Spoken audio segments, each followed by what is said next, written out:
मित्रांनो, big boss मराठीला यावेळी टीआरपी जबरदस्त मिळतोय आणि शो सोशल मीडियावर प्रचंड ट्रेंडमध्ये आहे.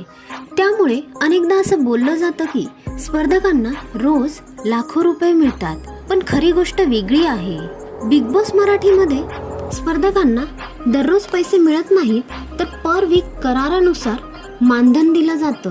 म्हणजेच ते शोमध्ये जितके आठवडे टिकतात तितक्याच आठवड्यांचं त्यांना पेमेंट दिलं जातं. बिग बॉस मराठी सीझन 6 सुरू होताच सगळ्यात जास्त चर्चा कोणाची असेल तर ती फक्त रितेश देशमुखची. यावेळी तो केवळ शोचा होस्ट नाही, तर सगळ्यात महागडा चेहरा ठरतोय.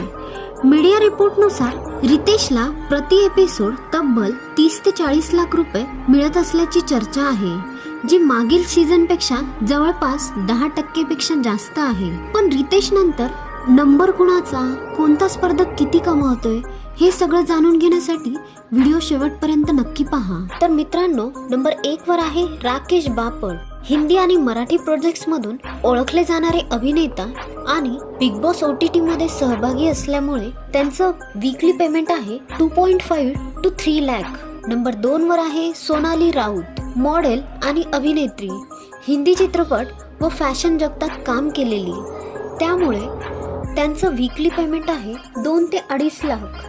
नंबर 3 वर आहे प्राजक्ता शुक्रे. इंडियन आयडल सीझन 1 मधील प्रसिद्ध गायिका, त्यामुळे त्यांचं वीकली पेमेंट आहे 1,75,000 ते 2 लाख. नंबर 4 वर आहे विशाल कोटियन. अभिनेता, बिग बॉस हिंदी मध्ये सहभागी, त्यामुळे त्यांचं वीकली पेमेंट आहे 1.5 लाख ते 2 लाख. नंबर 5 वर आहे दीपाली भोसले सय्यद. अभिनेत्री आणि राजकारणात सक्रिय, विविध मराठी चित्रपटांमध्ये काम केलंय, त्यामुळे त्यांचं वीकली पेमेंट आहे 1.5 लाख ते 1,75,000. नंबर 6 वर आहे सागर करांडे. मराठी कॉमेडियन आणि अभिनेता, चला हवा येऊ द्या सारख्या कॉमेडी शो मधून प्रसिद्धी, त्यामुळे त्यांचं वीकली पेमेंट आहे 1.25 लाख ते 1.5 लाख. नंबर 7 वर आहे तन्वी कोलते. मराठी अभिनेत्री व मॉडेल, विविध मालिकांमध्ये काम केलंय आणि नुकतंच लक्ष्मी निवास फेम, त्यामुळं त्यांचं वीकली पेमेंट आहे 75,000 ते 1 लाख.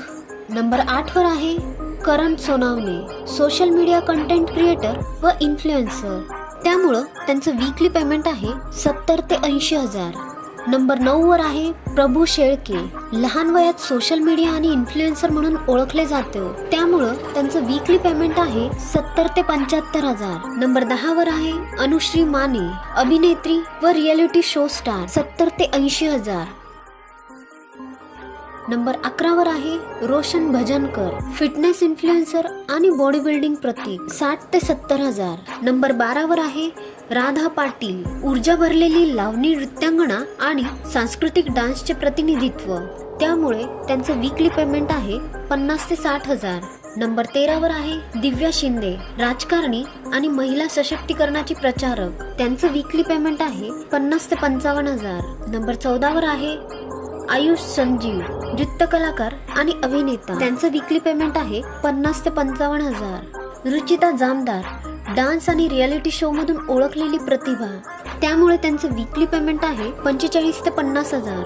नंबर 16 वर आहे ओमकार राऊत. हेअर स्टायलिस्ट व सोशल मीडिया इन्फ्लुएन्सर, त्यामुळे त्यांचं वीकली पेमेंट आहे 40 ते 45,000. नंबर 17 वर आहेत सचिन कुमावत. संगीतकार आणि यूट्यूब सिंगर, लोकप्रिय संगीत व्हिडिओसाठी प्रसिद्ध, त्यामुळे त्यांचं वीकली पेमेंट आहे 40 ते 45,000. मित्रांनो, म्हणजे बिग बॉस मराठीमध्ये जिंकण्यापेक्षा टिकणं जास्त फायदेशीर असतं, कारण प्रत्येक आठवडा म्हणजे हजारो नाही तर लाखोंची कमाई. तुम्हाला काय वाटतं, कोण स्पर्धक पैसे वसूल करतोय आणि कोण फक्त गेमसाठी आहे? कमेंट करा आणि व्हिडिओला लाईक करा.